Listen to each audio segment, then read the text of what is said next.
with that, I would like to invite up onto the stage Anne Marie Campbell, who's Executive Vice President of U.S. Stores and International Operations, along with Ted Decker, who is Chair, President, and CEO of the Home Depot. Okay, so full disclosure, I have known Anne Marie. I joined Home Depot in 1990.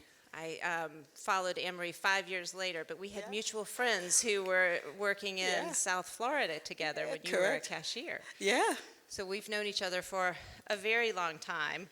But Anne Marie, I'm going to start with you, ladies first.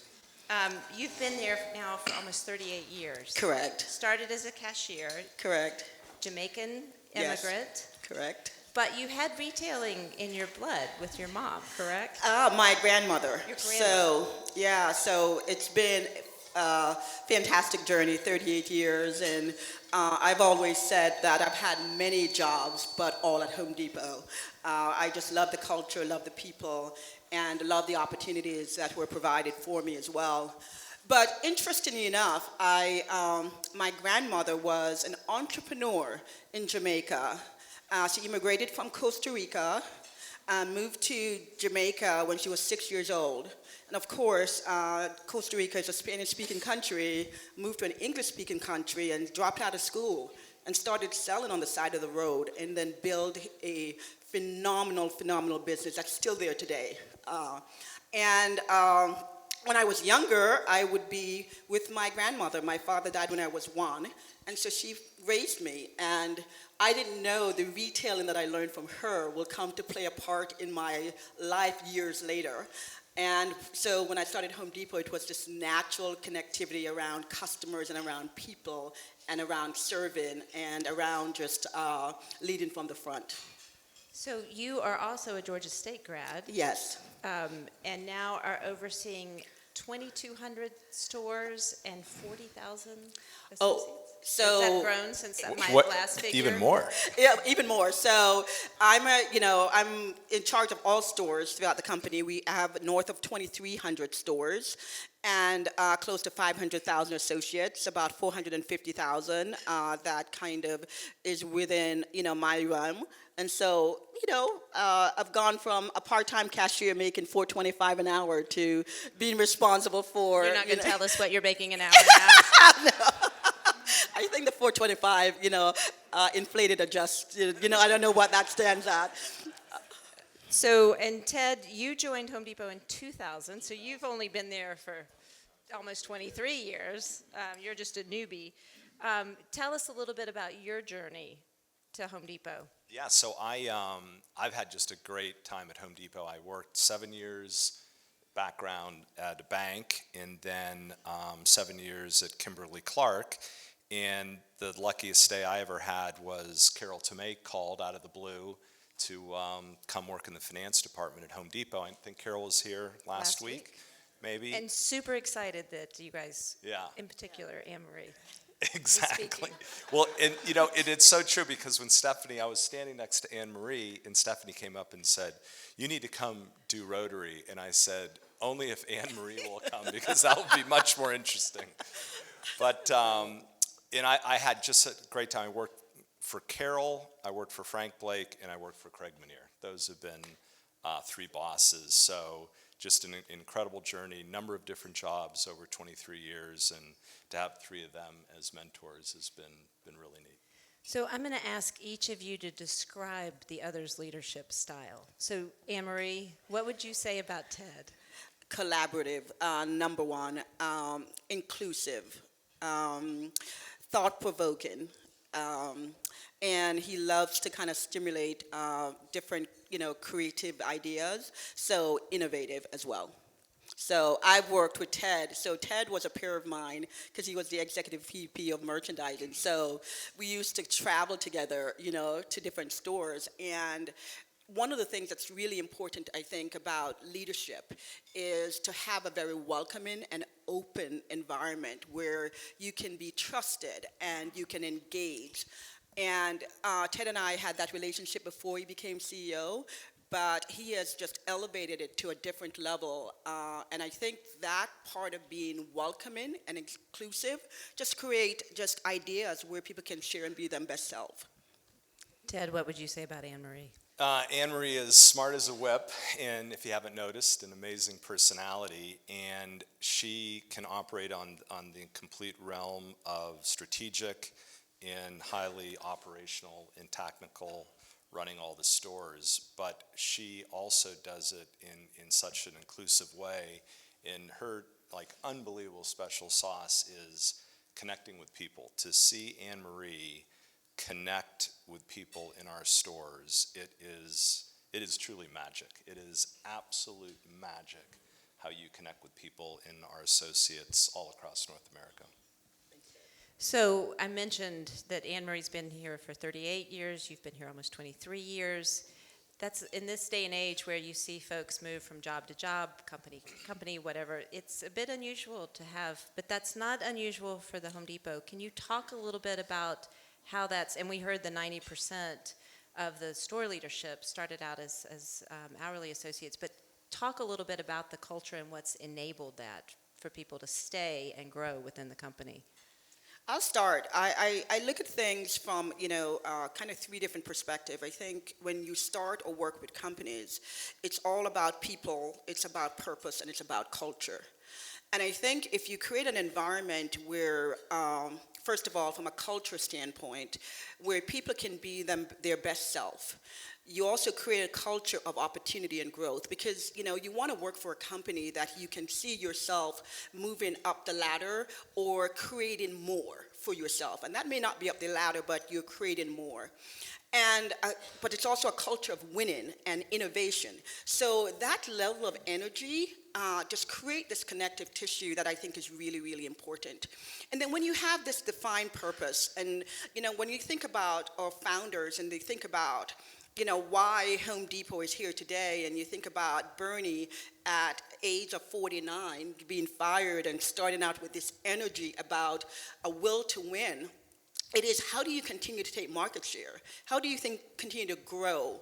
Because if you don't grow, you don't create those opportunities, right? And we've been able to have this maniacal focus on the customer experience to grow.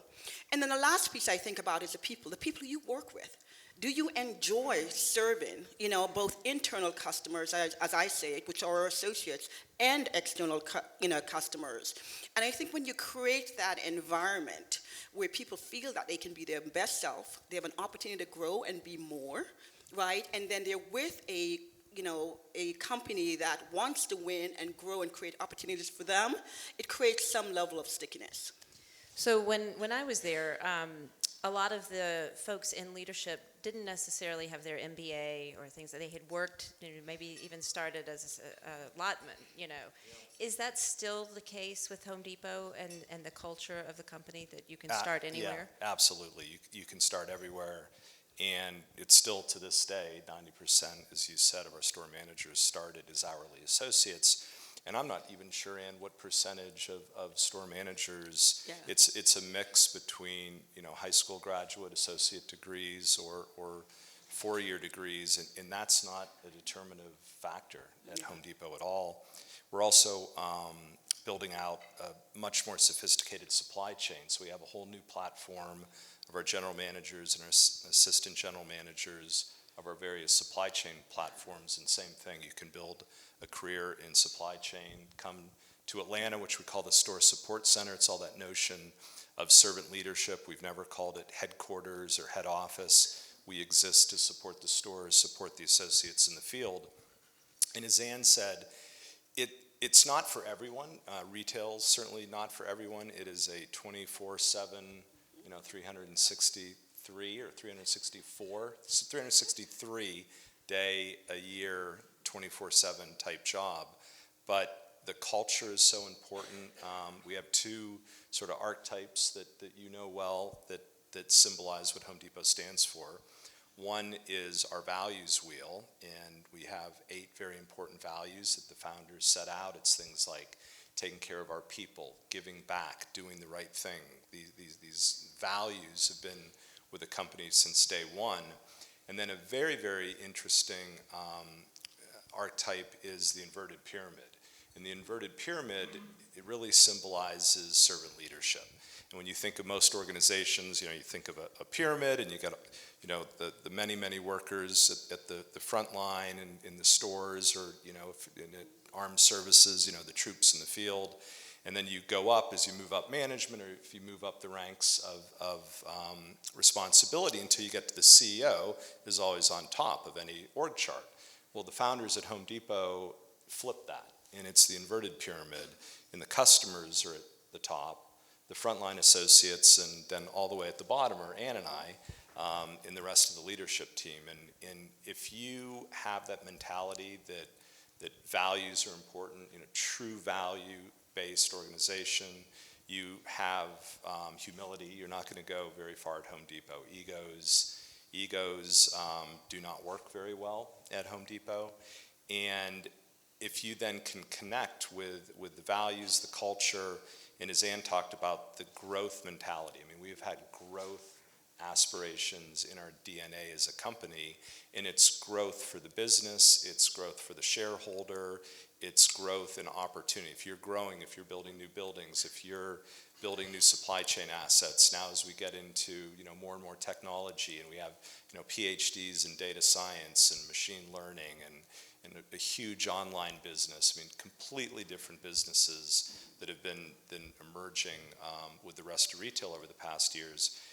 As long as you're growing, you can grow with the company, the shareholders are rewarded, the community is rewarded, and you can grow your careers.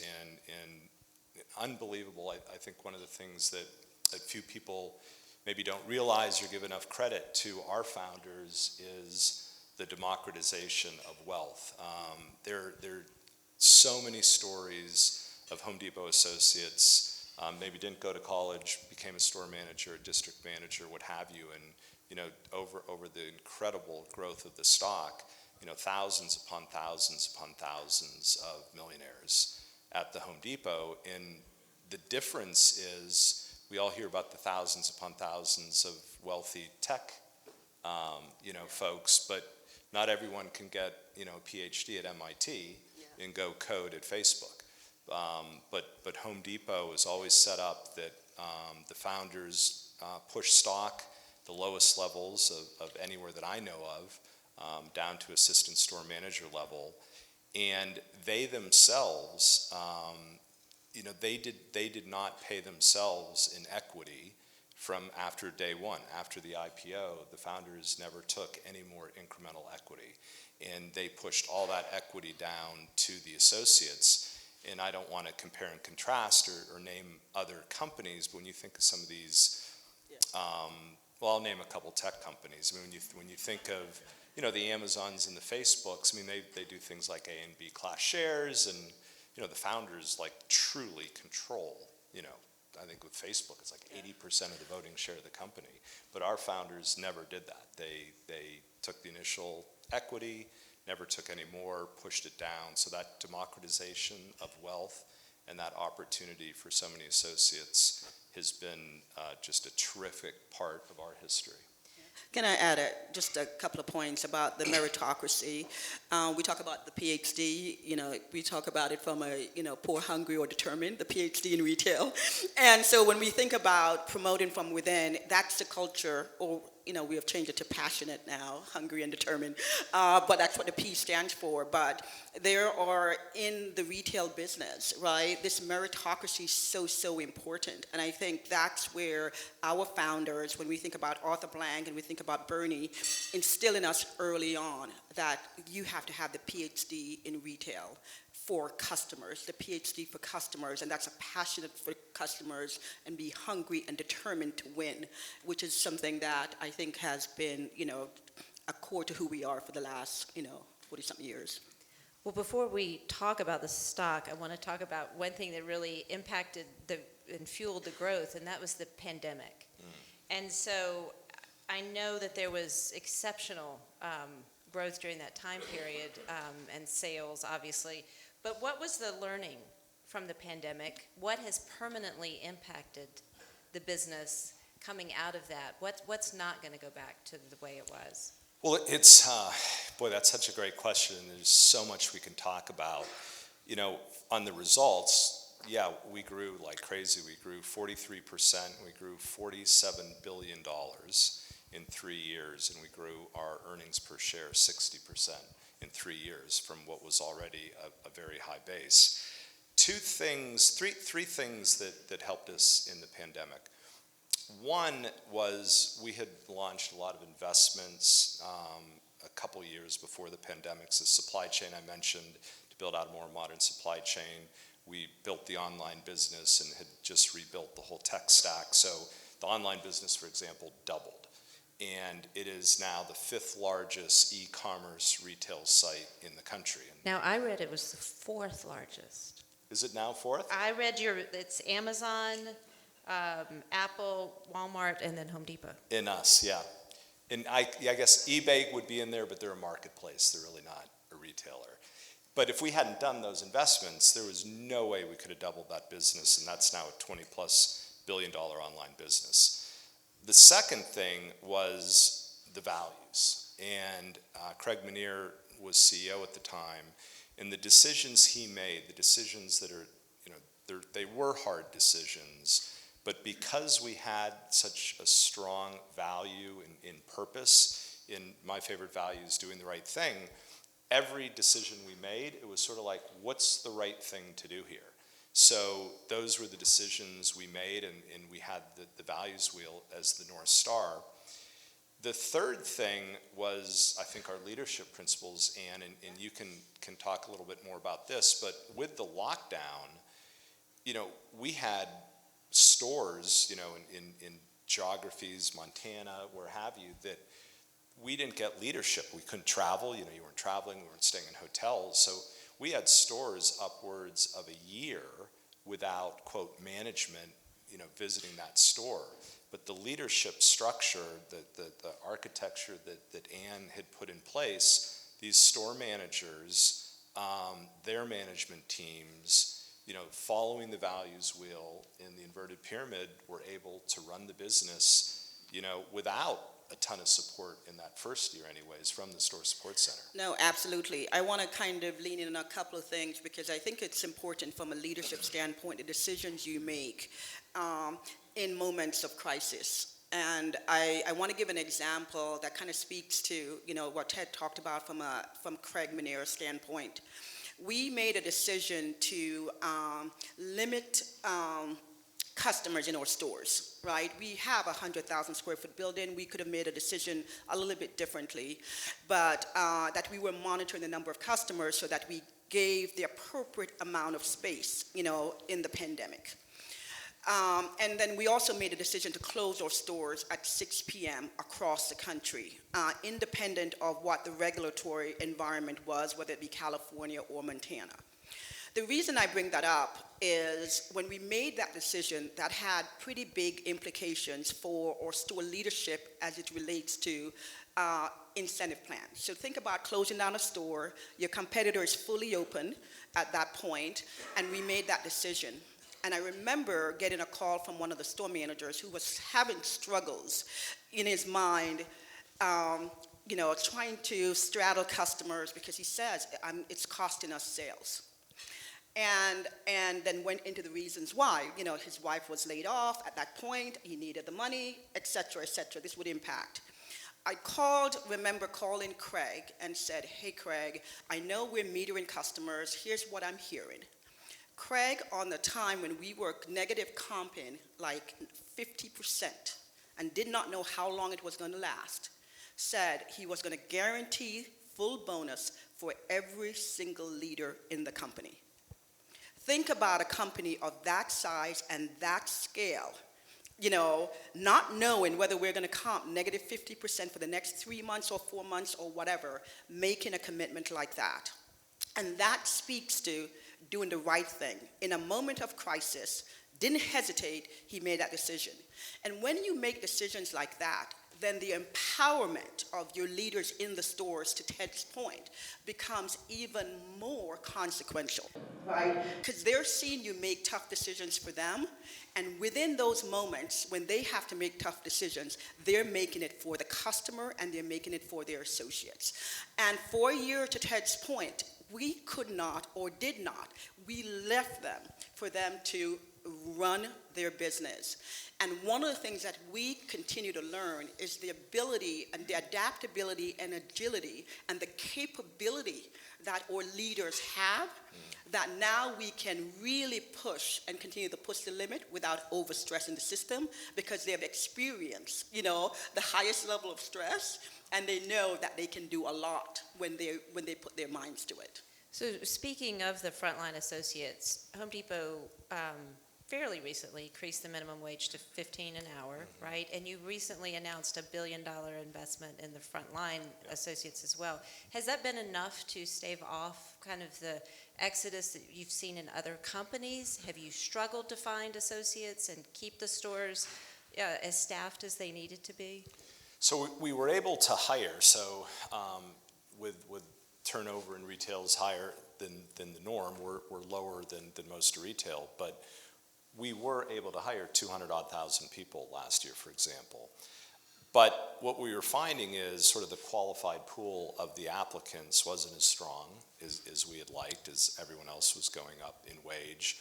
And we're selling a customer experience. I mean, our business model is great product, a great value with a great customer experience. And if you don't have the best people wanting to join the company, and if you don't want them staying, so they can learn the skills of selling and learn all the products in the store, because we're not just service in the sense of, you know, here's where something is. We're service in the sense of here's how you actually fix something or build something. So tenure is very important, and we had more turnover than we liked, and we didn't have as great of a talent pool on the folks coming in. The other thing we realized is back to do the right thing. We had grown, you heard the numbers, $47 billion and 60% growth in earnings per share. And with the inflation we were seeing, particularly in food and the like, our hourly associates were, you know, seeing real wage declines.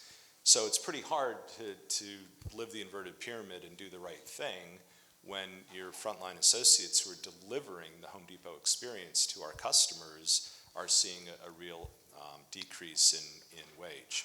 So we made the decision to increase our minimum wage to $15. Now, our minimum wage is $15 to $20 plus, depending on where you are in the country, and our average wage is much higher than that. But we wanted to just draw the line on where we would start. And then something that a lot of other retailers don't do, there's a thing called compression. So when you raise the minimum wage, all your associates who have been there for a while, they get compressed in terms of differential with tenure and the like. That's very hard to address because it's very expensive. We addressed compression, and that's why that price tag was $1 billion. Much more of it was for tenured existing associates than for the new minimum wage for new associates. And it was just one of these things, Stephanie, of, you know, do the right thing. You can't talk about an inverted pyramid if you're not, you know, seeing your associates have real increases in wages. And we knew there'd be a reaction. Analysts don't like to be surprised, and we guided flat sales this year, as home improvement will have a moderating, sort of consolidating year after the crazy growth. People are doing things other than working on their homes, unfortunately, these days. They're out traveling and going to Braves games and other things. We wish they were just home building decks and painting and, you know. We want Mr. Moody back there Yeah, to be we want building a Mr. lot of Moody. decks and homes and so forth. But, you know, it was just the right thing to do. Well, speaking of the slowdown in growth, some of that's got to be affected by the housing market, Yes. the Fed hikes and all of that. So what do you foresee out for the rest of this year? Yeah, it's a tough one. I think all of us have wondered, when is this recession going to come? You know, it's the most broadcast recession. The Wall Street Journal had an amazing article last week on it. It was like, I forget how they worded it. It was the waiting for Godot recession, because when is this thing going to come? When's the bus going to come? And the consumer is still healthy. At the end of the day, the consumer is healthy. They're engaged. They have great jobs. they're getting wage increases. There's still a lot of money in bank accounts from the stimulus spending. Home values, while they're off the boil a little bit now, they're still up 40+% nationally from the end of 2019. So the consumer still feels really good. But inflation is persistent. The kind of much higher inflation has certainly abated with things like rents and used car prices and eggs, all these things we sort of spiked for different reasons, oil, energy prices. While that's all come down, your underlying inflation is still like core, and now they call it core. They have so many levels of core, but it's still running about 5% versus the 2% that the Fed wants. So the Fed keeps raising rates. Powell testified last week to Congress. He keeps communicating, hey, I have to go higher, we have to go higher, and we have to go longer. The stock market's fighting it. Don't fight the Fed is probably wise advice. You're not going to win. But so far, maybe they'll engineer a soft landing. But then you get another curveball like this weekend with these banks failing. So it is very, very complicated. Powell's got an incredibly tough job. But fundamentally, from our perspective, the consumer is still pretty healthy. Yeah, and I will just add on a couple of components as well, because some of the drivers of our growth, Ted spoke about, a couple. The other ones that, household formation is a big deal for us, right? So these millennials, it's now the largest population. They're going to be looking for homes. So when we think about the housing, market, right, there's a lot of things that probably go a little bit south, but there's also a lot of health when you think about household formation. And the other piece that we talk about is the age of the housing stock, right? It's the oldest age of housing stock, so things fall apart, right? And you have to repair the roof or fix the pipe or do the electrical, and so we have a couple of things certainly in our favor, but to your point, right, there are always things that we have to keep a line of sight on, but we are certainly leaning into the areas within the business that we think there are kind of tremendous opportunity and things that we need to focus on in the long term. So speaking of the consumer, kind of the flip side of keeping associates is keeping your pros, right? And those tradespeople have been on the decline. So I know that the foundation just launched a new, I think it's called Path to Pro program. Can you share a little bit about that and what that's intended to do? Yeah, so first of all, that's just been a phenomenal program, and we had the opportunity a few weeks back to spend in San Diego in on one of their bases, Miramar Air Base. But just a couple of things. Number one, we have always been very, very committed, not only from a foundation standpoint, but from a Home Depot standpoint to the military. It's been one of those things that we have deep connections with and a deep commitment and passion for. So that's number one. Number two, we also know that when they transition from being in military to civilian, there's been, in many cases, a difficult time transitioning. And where do they go?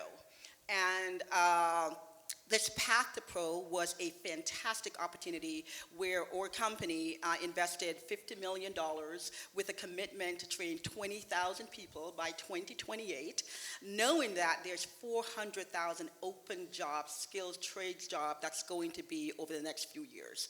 And so you blend this passion and commitment with, Home Depot or military, and to Ted's point, doing the right thing, we launched a Path to Pro. Here's the fun part, and Ted will probably expand even more on this, is that we have now trained 40,000 people. So we have done more than we've, committed to in 3 less years.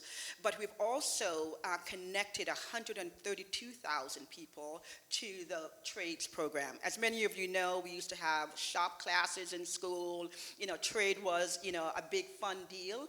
But the average trade person is in their higher up 50s, right? And what's going to happen 10 to 20 years from now. So it's also a strategic commitment for us, overall. So it's been phenomenal when you get to talk to, people who have been part of this. It's just been an emotional connection, across the board. And there's other segments that we're working on as well in academia and other areas, at-risk youth, etc. So before we open it up to questions, the Home Depot stock over the past 5 years has had an 87% return. It's been a pretty good, safe investment. And earnings per share over the past 5 years have been 18% per year. So with that, we'll open it up to the shareholders in the audience. Hopefully there are a lot of those. RK?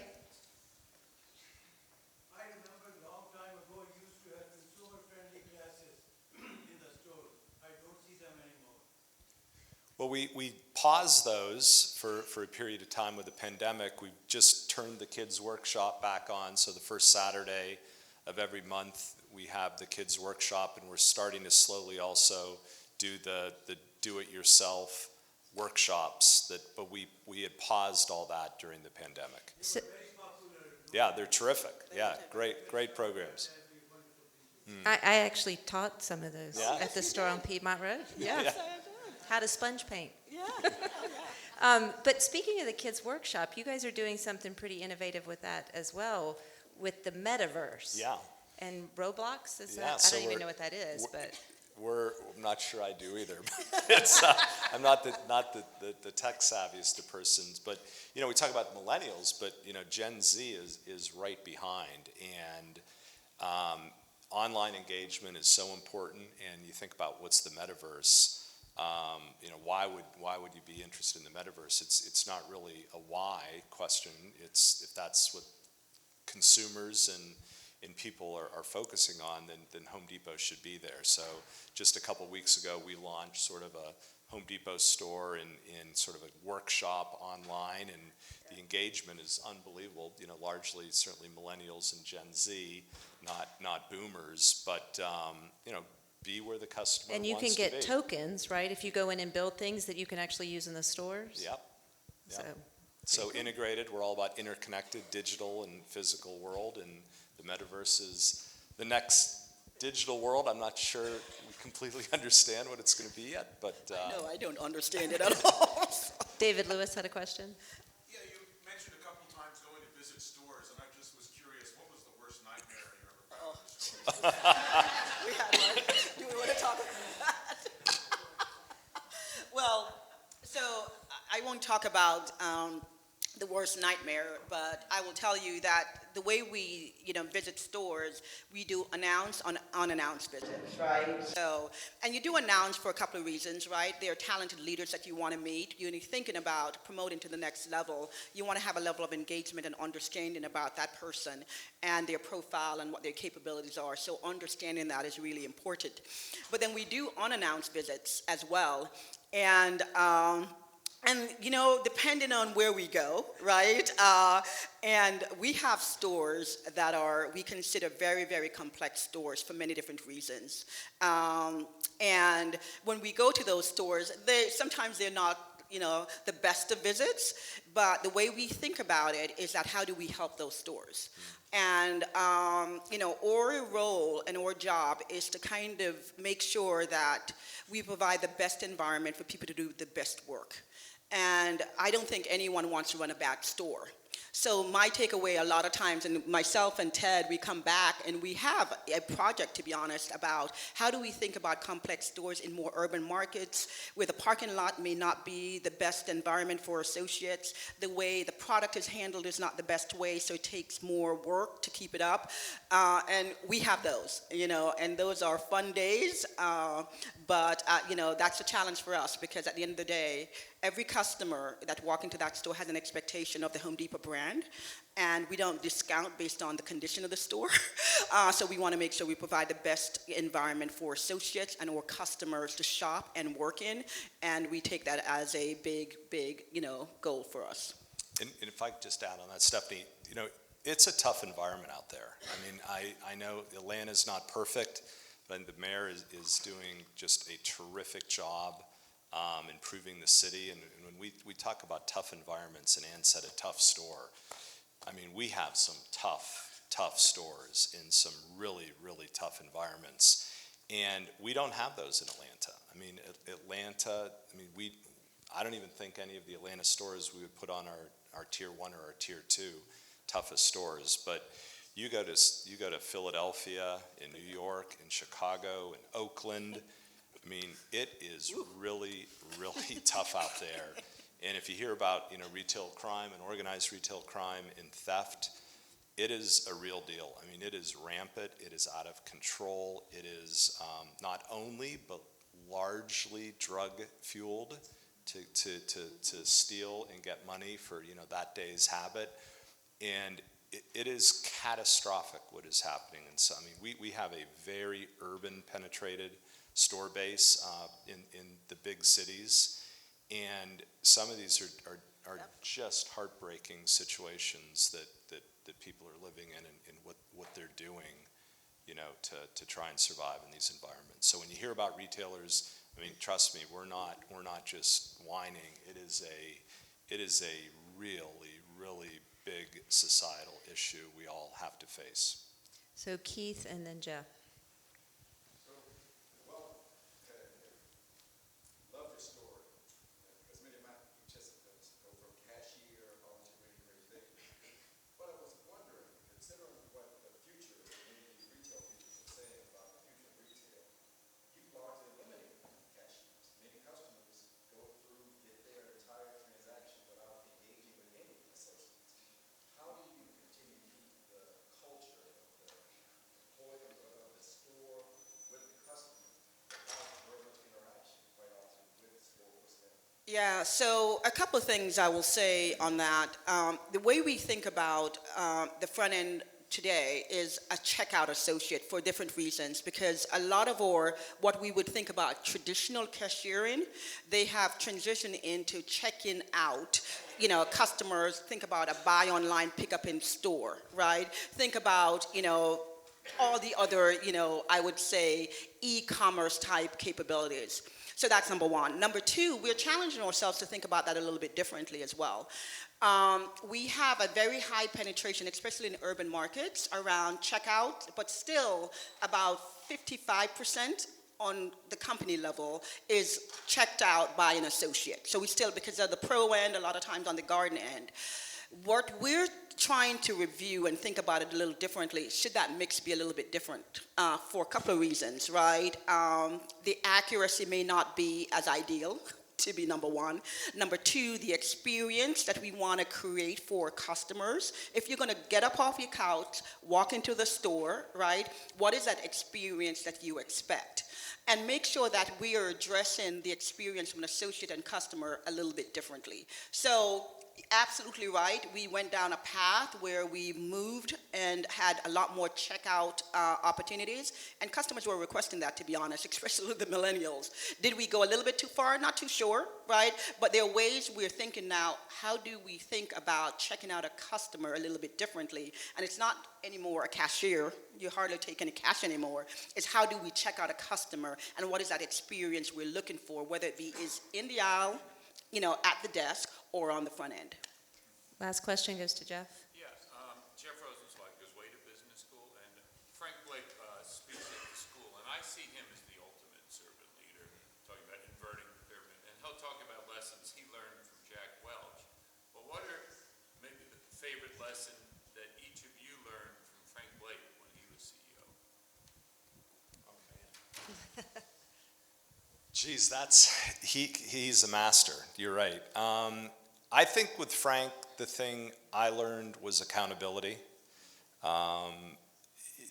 There's a lot of personal responsibility that is required of associates. If you as an organization, you talk about loose, tight organizations, where you're going to be tight, where you're going to be loose, where you're going to let field leaders, make decisions. So we're not a gotcha environment. It isn't like be loose to let someone do something and when they screw up you immediately slap the back of their hand and there's some form of punishment. It's not that, but there's a delicate balance in loose tight of then accountability on the loose part. And Frank understands that dynamic probably better, well, certainly better than anyone I've ever met. And he's just a master of managing that and kind of tuning the orchestra just perfectly, if you will, on loose tight with accountability. And I will say just intellectual curiosity. I've never seen someone ask as many questions to get you to the answer. And I think for me, just, trying to get down a path, he taught us how to think through solving problems by asking a lot of questions. And that was number one, and it's still number one for me. The lawyer in him. It's the Socratic method. It's like, yeah. Question, question, question. Well, please join me in thanking Ted and Anne Marie. Thank you.